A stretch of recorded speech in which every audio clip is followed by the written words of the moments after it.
Bonsoir à tous et merci d'avoir bravé les éléments pour être là si nombreux ce soir.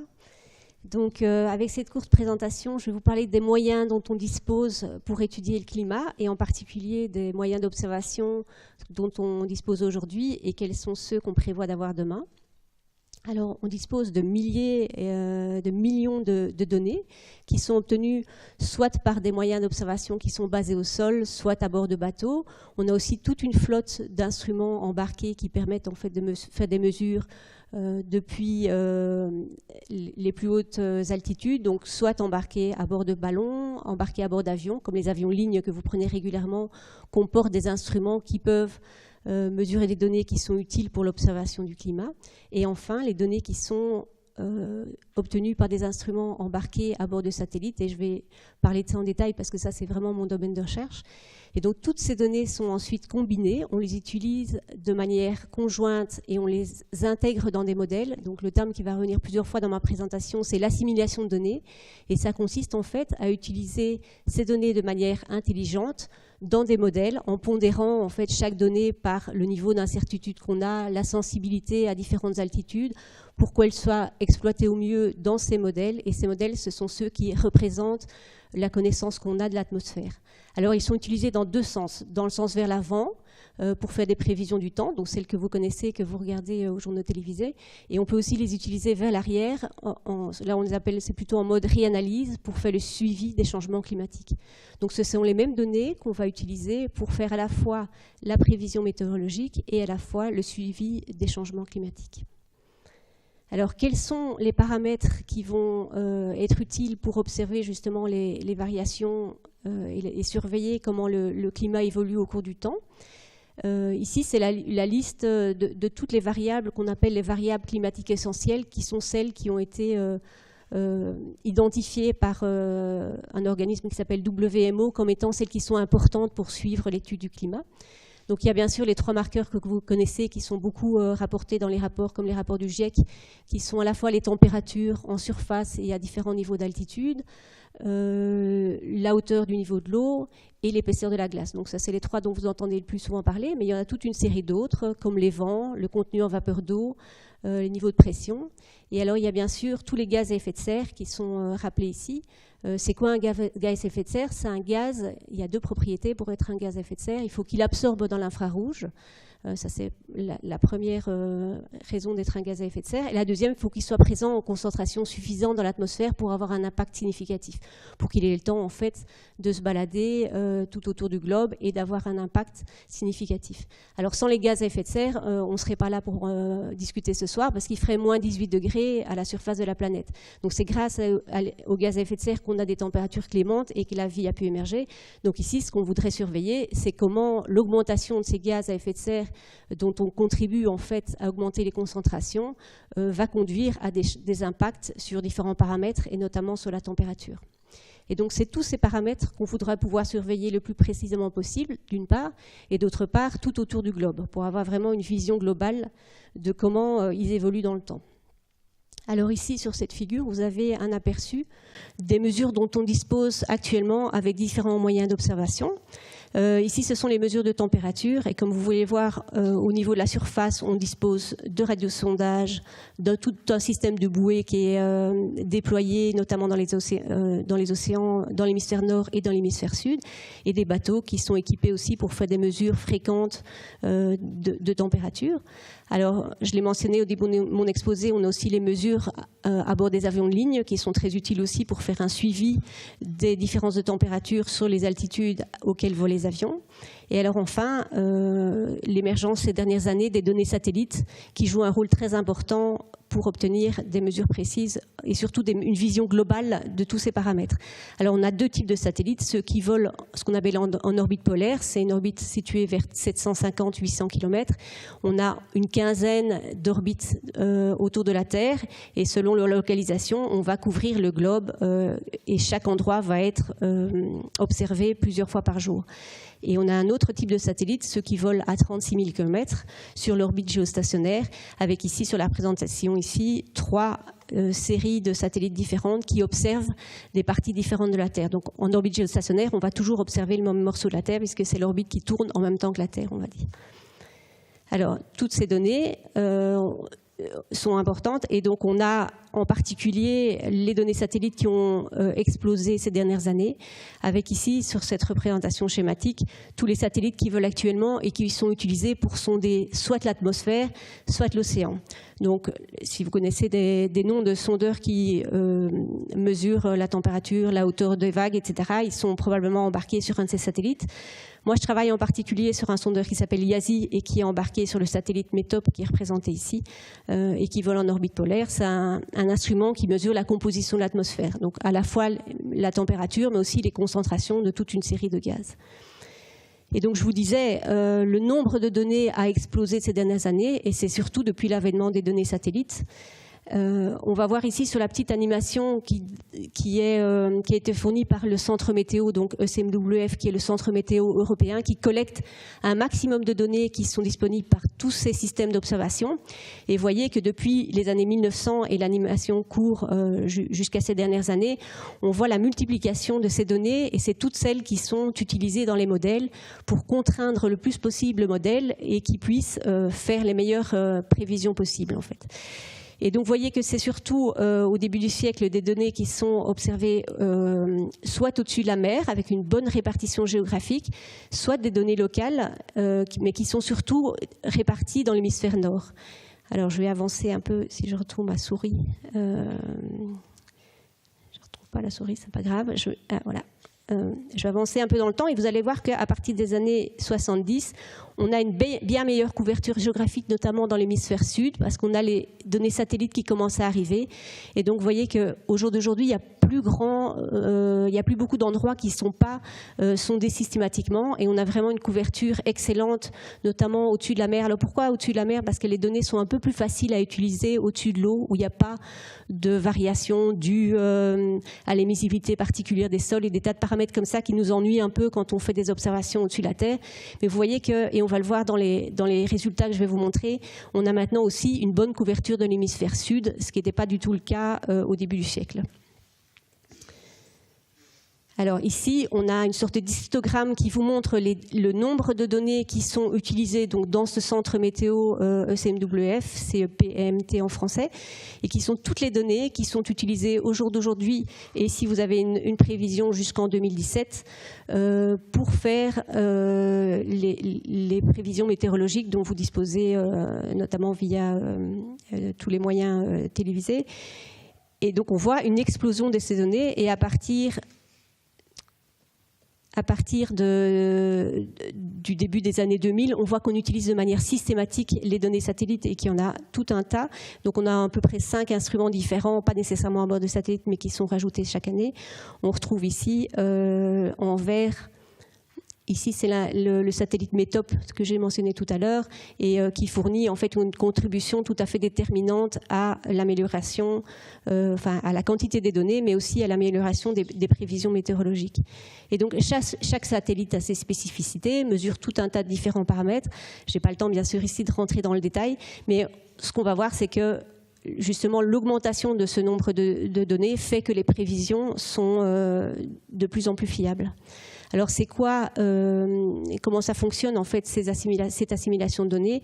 C'est d'essayer de faire un meilleur compromis entre ce qu'on connaît au niveau de la modélisation qu'on peut faire, donc simulation numérique de l'état de l'atmosphère, couplée à l'océan, couplée à la végétation, et les données. Et donc sur la figure du haut, vous avez ici une représentation schématique des données, d'une série de données qui évoluent au cours du temps. Et sur la figure du bas, vous avez une représentation schématique de la même situation, mais vue par un modèle. Et en assimilant les données, en fait, on force le modèle à essayer de représenter de faire un meilleur compromis entre ce qu'il connaît lui et les observations, avec chaque fois des pondérations qui dépendent de la fiabilité de ce qu'on connaît des données et de leur validité à différentes altitudes. Alors ici, pour vous convaincre que l'assimilation de données, de ces très nombreuses données, a fait progresser l'assimilation météo, vous avez sur la figure de gauche, je vais repasser la simulation, sur la figure de gauche, vous avez une image satellite telle qu'elle est simulée par le modèle météorologique, bon, pour un jour d'octobre en 2012, et sur l'image de droite, vous allez voir une animation qui vous montre l'image réelle mesurée par le satellite. Alors, je vous fais fonctionner l'animation, vous voyez que c'est très très proche et qu'on peut maintenant très bien représenter à l'aide des modèles et grâce au fait qu'ils sont contraints par les données, différents phénomènes météorologiques. Donc les modèles sont devenus d'une part plus réalistes et d'autre part plus précis. Alors sur le diagramme, c'est un diagramme qui est montré très souvent quand on essaie d'établir quelle est la fiabilité des observations météo et comment elle a progressé ces dernières années. Vous avez ici, depuis le début des années 80 jusqu'au jour d'aujourd'hui, des scores de prévision pour différentes échelles de temps. Donc en jaune, c'est la prévision à 10 jours, en vert, la prévision à 7 jours, en rose, la prévision à 5 jours et en bleu, la prévision à 3 jours. Alors si vous vous rappelez de quand vous étiez plus jeune, en général, quand vous regardiez les bulletins météo, c'était des prévisions à quelques jours à l'avance. Maintenant, on voit régulièrement des prévisions à 5 et 7 jours, qui ne sont toujours pas excellentes, bien sûr, à 5 ou 7 jours, mais si vous regardez bien ce graphique, vous pouvez vous apercevoir que si on prend par exemple la prévision à 5 jours actuellement, avec un seuil de fiabilité de 90%, et si on reste sur le même seuil de fiabilité de 90%, on voit que ça équivaut à la fiabilité qu'on avait sur la prévision à 3 jours il y a 20 ans. Donc en gros, pour résumer, on peut dire qu'on a gagné un jour de prévision sur une décennie. Et donc, alors j'avais encore quelque chose d'autre que je voulais vous expliquer à partir de ce graphique-là. Vous voyez qu'on a des enveloppes pour chaque courbe de couleur. Et donc le haut de l'enveloppe, chaque fois, c'est pour l'hémisphère nord et le bas de l'enveloppe, c'est pour l'hémisphère sud. Et vous voyez qu'au début, dans les années 80, on avait une grande variabilité selon qu'on était dans l'hémisphère nord. Les prévisions du temps étaient beaucoup plus fiables que dans l'hémisphère sud. Et on voit que ça c'est en train de s'amenuiser pour devenir complètement équivalent. Alors pourquoi justement ? C'est parce qu'on a ces données satellites qui se sont rajoutées dans le système et qui couvrent à la fois l'hémisphère nord et l'hémisphère sud de la même façon. Donc le fait qu'on ait rajouté toutes ces données satellites dans le système d'assimilation fait qu'on a maintenant une bonne fiabilité aussi dans l'hémisphère sud, ce qui n'était pas le cas dans les années 80. Alors je fais juste une petite parenthèse sur un événement exceptionnel pour vous montrer que même dans le cas d'événements exceptionnels qui ne sont pas toujours faciles à prévoir, on a amélioré aussi la fiabilité des prévisions avec l'ouragan Sandy, dont vous vous rappelez probablement, qui a eu lieu à l'automne en 2012 et qui a dévasté en fait la côte est des États-Unis, en particulier en atteignant la ville de New York. Alors ici, sur la figure de gauche, vous avez en fait le 9 jours avant que la tempête atteigne la côte est des États-Unis, on avait déjà montré qu'il y avait une probabilité qu'une situation de temps tout à fait exceptionnelle se produise dans cette région-là. Et donc ça, c'est le modèle européen qui avait montré ça. Pour la petite histoire, à ce moment-là, en tout cas, le modèle américain équivalent assimilait moins de données, notamment moins de données satellites, et il n'a pas montré le même développement. Alors, si on avance un peu dans le temps, 6 jours avant que cette tempête arrive, on avait donc c'est la figure du milieu, on avait des prévisions de trajectoire qui montraient que la tempête risquait d'atteindre les côtes est des États-Unis. Et la prévision s'est avérée très correcte, en fait, puisqu'on voit sur la figure de droite ici le chemin suivi par l'ouragan et quand il s'est transformé en tempête sur les côtes est des États-Unis. Et on voit que ça correspond très bien, en fait, avec ce qui a été défini quelques jours plus tôt. Alors, une façon de voir a posteriori comment est-ce que la prévision aurait été faite si on n'avait pas ces données satellites, par exemple. C'est un exercice qui a été fait à ECMWF. On a ici ce que la prévision avait montré, l'impact de la tempête, qui est représenté en gris. Et on a la prévision avec vraiment le sommet de la tempête qui se produit en fait plus loin sur les côtes dans l'océan, si on supprime tous les satellites de la prévision. Avec, bon, ça ne rentre pas dans le détail, mais en bleu, c'était si on laisse ajuster une série d'autres variables, on améliore un peu la prévision. Mais vous voyez que sans les satellites, en fait, la prévision de l'endroit de la tempête est assez erronée, et ça a un impact évidemment complètement différent si on se retrouve avec le maximum de la tempête sur l'océan, ou bien si c'est sur une ville comme New York. Et donc ici, dans ce cas-là, ils avaient pu émettre des avis de tempête suffisamment précis pour que des tas de gens prennent leurs précautions et évitent de se retrouver dans le cœur de la tempête.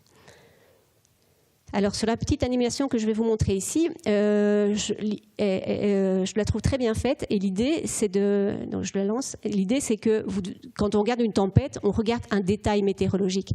Quand on étudie le climat, ici vous allez voir que ce qu'on voit en fait si on dézoome, c'est un chien avec son maître qui le promène et qui le tient en laisse. Donc ici dans la représentation ici, le chien ça représente schématiquement la météorologie, c'est-à-dire ça varie, ça augmente, ça diminue avec des tas de phénomènes exceptionnels qui peuvent venir se greffer sur une tendance de fond. Le monsieur qui promène son chien avec sa laisse, lui, il fait au plus court pour rentrer chez lui, et lui, c'est la tendance de fond. Et on sait que malgré le trajet erratique de son chien, il rentre chez lui en prenant le chemin le plus court. Alors peut-être qu'il va faire un petit détour ou qu'il va s'arrêter de marcher un petit peu. Ça, ce sera l'équivalent pour le climat. Il y a aussi des choses qui restent à analyser. Mais on voit bien que ce qu'on ne doit pas regarder ici, c'est le chien, c'est la tendance de fond. Et donc, l'idée, c'est que ce que je voulais vous dire en faisant la transition sur le climat, c'est que ce sont les mêmes données qu'on utilise. On ne va pas s'arrêter à une série d'événements ponctuels. On va regarder ces données de plus loin et sur des échelles de temps qui sont beaucoup plus importantes. Et ça va nous permettre de surveiller l'évolution de tous les paramètres que je vous ai cités au début de mon exposé et de voir comment ils évoluent sur des échelles de temps de plusieurs dizaines d'années, qui sont les échelles de temps qui nous intéressent pour le climat. Alors, qu'est-ce qui va changer dans le futur? Ce qui va changer dans le futur, c'est qu'on vient juste de démarrer, de lancer une série de satellites. Et comment on a conçu ces satellites? On les appelle les sentinelles. Et donc, il y a pour l'instant 6 sentinelles qui sont listées ici et qui vont faire toute une série de mesures, soit de la surface de la Terre, soit de la surface des océans, soit de la composition atmosphérique, et qui vont permettre de surveiller la plupart des paramètres que j'ai listés au début de mon exposé. Et ces sentinelles, elles ont été conçues pour essayer de mesurer dans la continuité. Donc le problème qu'on a actuellement comme chercheurs, c'est qu'on a des instruments qui sont lancés, mais avec éventuellement des coupures entre les différents instruments, un manque d'homogénéité dans les données. Donc si on analyse des jeux de données, par exemple, pour mesurer les concentrations d'un gaz donné, après, par exemple, il n'y a plus de données pendant 6 mois, puis il y a 2 satellites pendant 2 ans, mais qui mesurent les données un peu différemment. Donc nous, on a du mal à faire des analyses continues de plusieurs jeux de données. L'idée de ce projet-là, c'est de faire des données sur la continuité, donc d'avoir les mêmes instruments qui volent de manière récurrente sur plusieurs dizaines d'années, et surtout de pouvoir utiliser ces données de manière couplée et transversale. Et donc pour ça, on a défini des services. Il y a un service qui va s'appeler Land Monitoring, donc tout ce qui s'occupe de la surveillance des sols, un service marin, un service d'études de la composition de l'atmosphère, donc l'évolution notamment de la concentration des gaz dans l'atmosphère, un service émergence et sécurité, et enfin tout dernièrement, c'est le dernier de la liste, ça a été décidé il y a quelques mois seulement, un service climatique. Et donc tous ces services vont se baser sur la série d'instruments que j'ai cités tout de suite et essayer d'utiliser ces données et les exploiter au mieux pour les intégrer dans un système global.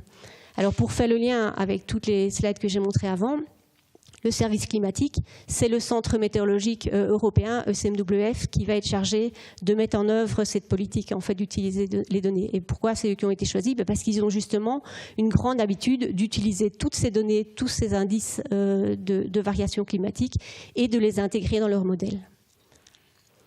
Alors là, j'en termine par là en vous disant que j'ai essayé de vous montrer que les outils qui sont utilisés au jour d'aujourd'hui en météorologie sont à la base du service de surveillance qu'on met en œuvre maintenant pour suivre vraiment dans le détail le changement climatique, qu'on dispose d'énormément de données d'observation, on croule sous les données, mais qu'elles sont toutes utiles et que c'est justement l'accumulation de ces données qui mesurent toutes sous des angles d'attaque différents programmes. Mais juste pour rapporter, donc ça paraît énorme évidemment, mais juste pour rapporter ça à des coûts que vous connaissez peut-être mieux, c'est équivalent au coût de 13 km d'autoroute. Hein, alors pour la précision, quand on regarde sur Wikipédia, c'est sans les ouvrages d'art qui vont avec, donc c'est 13 km d'autoroute, coûte environ ce prix-là. C'est à peu près le coût aussi de la construction du grand stade de Lille. C'est beaucoup moins cher que le désamiantage de Jussieu. Ça c'est le chiffre que j'ai trouvé de la Cour des comptes, donc c'est avant que ce soit terminé bien sûr, donc ça risque d'être encore un peu plus élevé que ça. Et c'est beaucoup moins cher aussi que les dégâts que procure un ouragan. Et donc, enfin, bien sûr, dans l'exemple que je vous ai montré, l'avantage d'avoir des prévisions, c'était surtout de sauver des vies humaines qu'on ne peut pas chiffrer, bien sûr, ici en coût.